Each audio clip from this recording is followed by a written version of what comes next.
How do we get folks to think big, to see that there's huge world out here of possibilities, unlimited possibilities, to actually dream in black?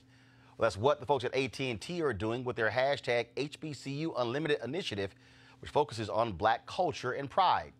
Now, when it comes to HBCUs, oftentimes we'll hear about the bands of fraternities and sororities and other aspects of black HBCU life. But we chose to go a different route.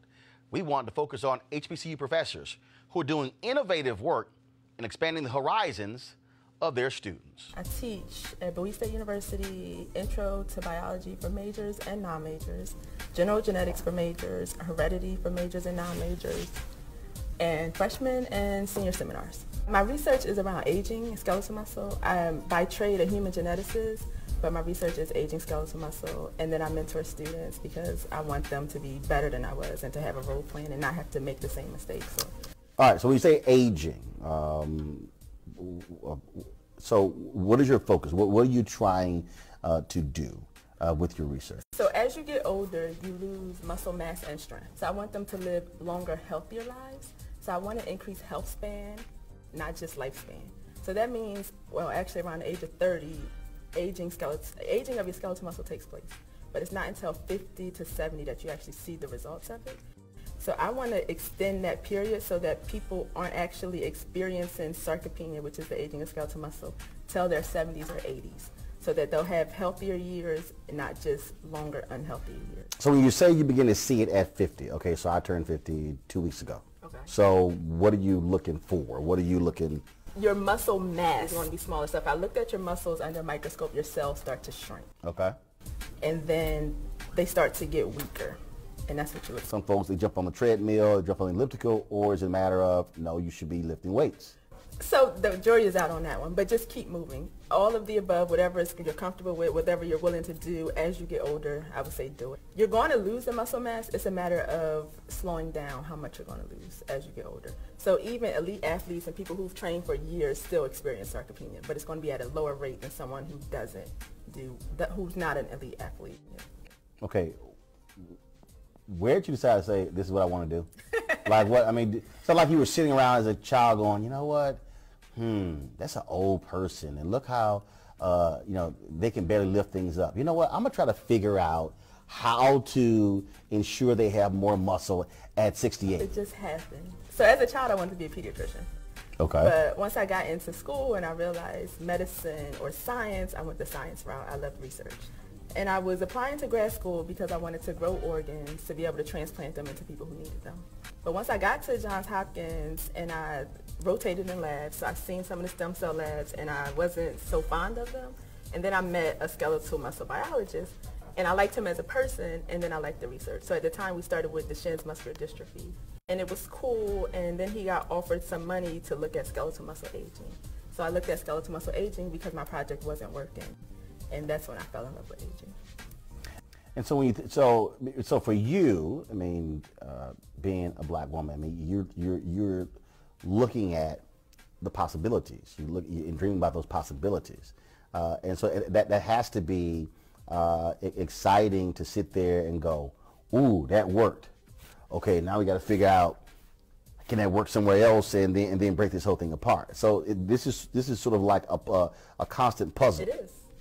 It is. But that's the joy of science. Like, we don't even know everything that we don't know. So there's always going to be something new to discover, something new to investigate.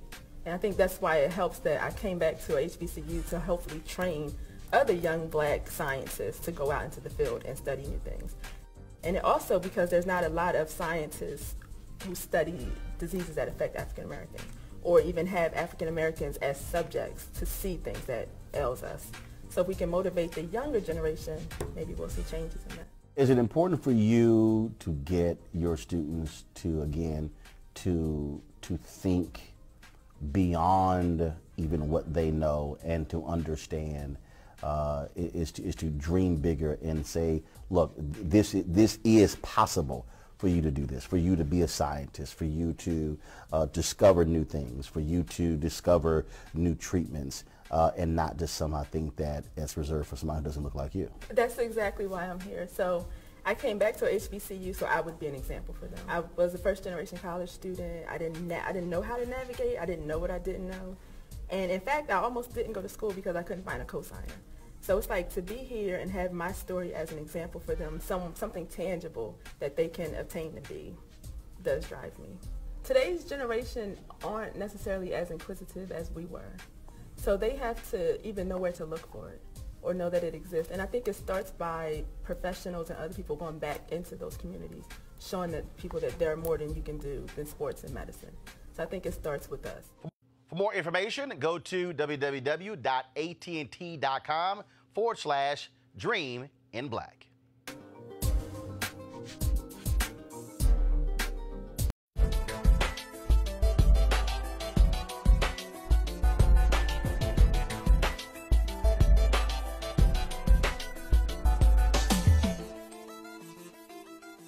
How do we get folks to think big, to see that there's huge world out here of possibilities, unlimited possibilities, to actually dream in black? Well, that's what the folks at AT&T are doing with their hashtag HBCU Unlimited initiative, which focuses on black culture and pride. And when it comes to HBCUs, oftentimes we'll hear about the bands of fraternities and sororities and other aspects of black HBCU life. But we chose to go a different route. We wanted to focus on HBCU professors who are doing innovative work and expanding the horizons of their students. How are you preparing students for a different world we're living in? This is not, I mean, we're seeing church membership on the decline, people actually watching online. And so how are you getting students today to understand that it's a whole different world than probably the world they grew up in going to church? What we're doing is we're really training the next generation of religious and faith leaders, not only for congregations but also for communities. We recognize that not everyone coming to seminary may find themselves within a congregation, but there are individuals who come to seminary who want to go out in different walks and different paths in their ministry. We provide that type of education that translates not only across churches but across broader swaths of society.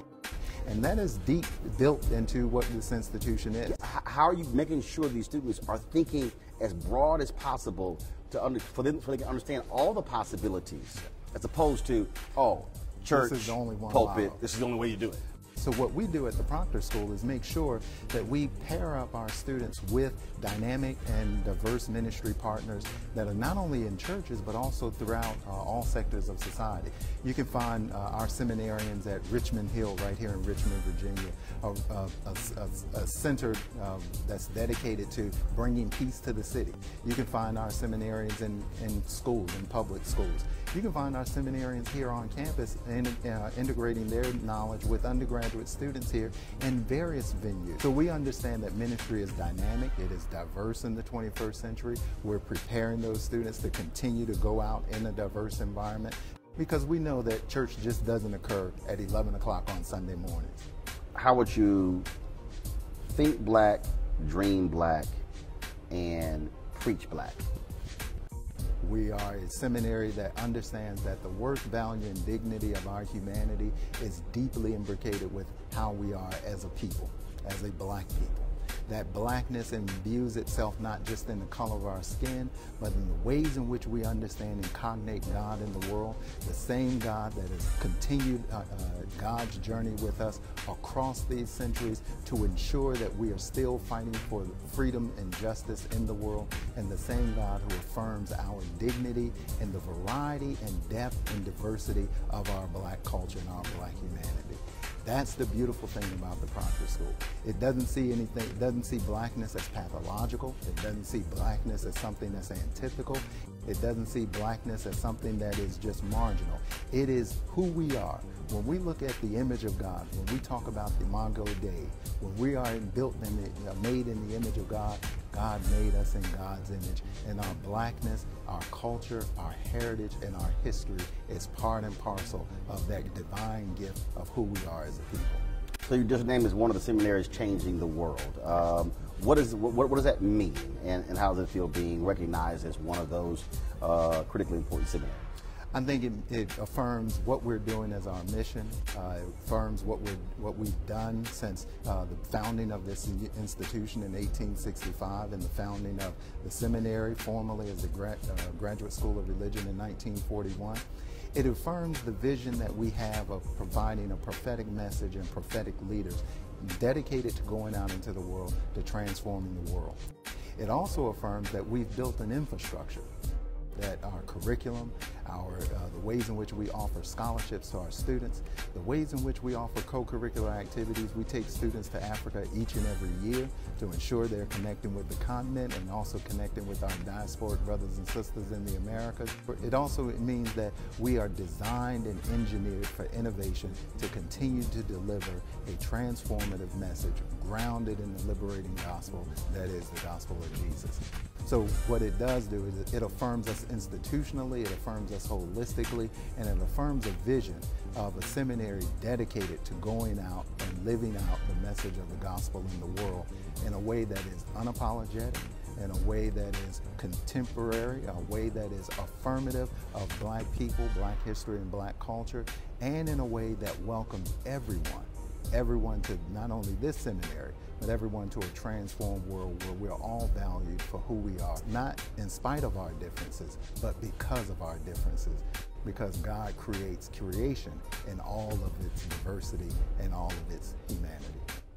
For more information on the AT&T HBCU Unlimited initiative, please go to att.com/dream-in-black.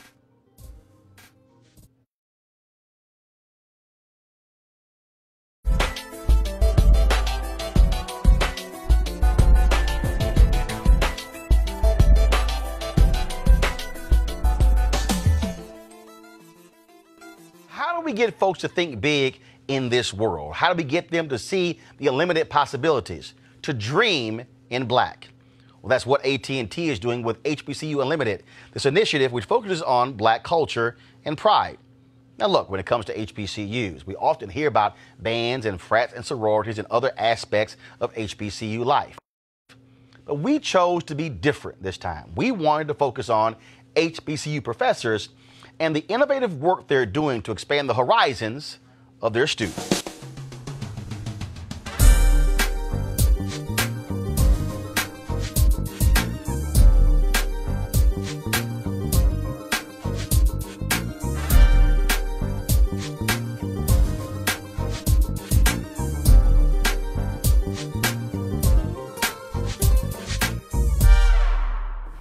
Dr. Cornegay.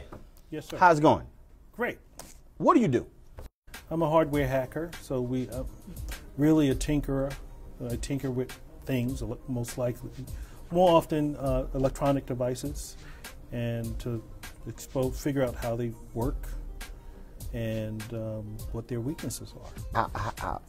How did you dream big? How did you think about the possibilities of what you can do with that and turn into a career? What were you thinking about that at an early age? I used to have crazy dreams back then, and I never understood what they were until much later, until I got to college maybe. But I always would dream about numbers and binary numbers, number sequences. So I would always dream. So and that's probably what prompted me to start out as a math major. So I started out as a math major in college. And then my sophomore year, my math professor pulled me aside and said, well, what are you going to do for the summer?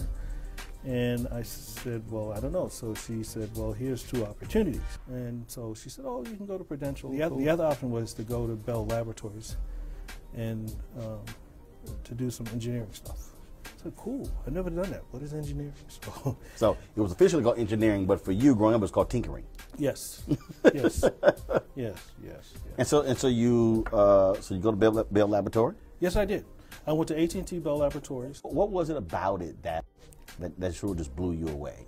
That caused you to say, oh man, there are no limits here. That I could this thing could go anywhere. It was a number of things. It was the place, the energy of the place, the innovation. This is a place where creativity, ideas come to life. And they created this environment, and they had tremendous resources, and you had all these brilliant people, especially people that looked like me, who were engineers. Upon graduation, I moved back east, went to work for IBM, T.J. Watson Research Center. I was one of the 3,000. I was only 4 African-American research staff members. Talk about why it's important for us to encourage, not just young folks, but just encourage people to dream big. If you don't dream, you will never fulfill your destiny.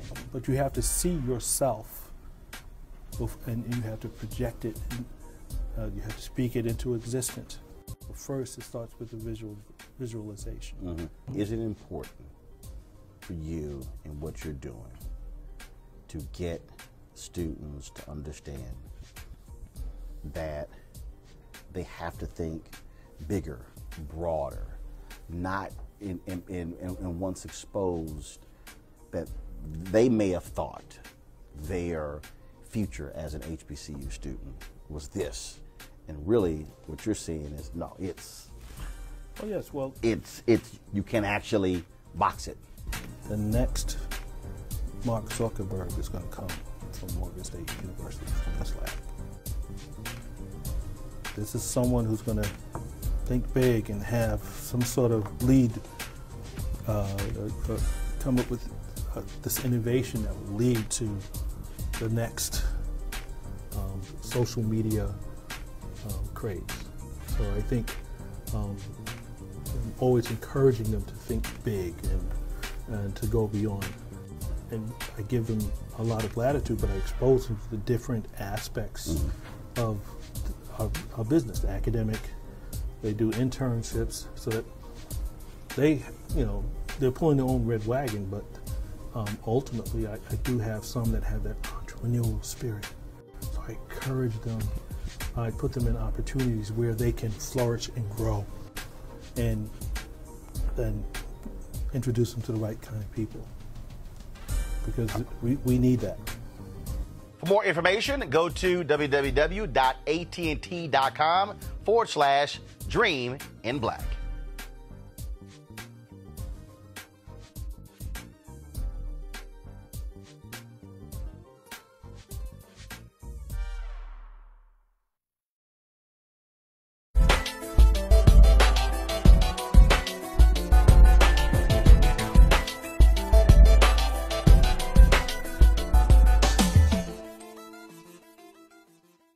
So how do we get folks to think big in this world? How do we get them to see the unlimited possibilities, to dream in black? Well, that's what AT&T is doing with HBCU Unlimited, this initiative which focuses on black culture and pride. Now look, when it comes to HBCUs, we often hear about bands and frats and sororities and other aspects of HBCU life.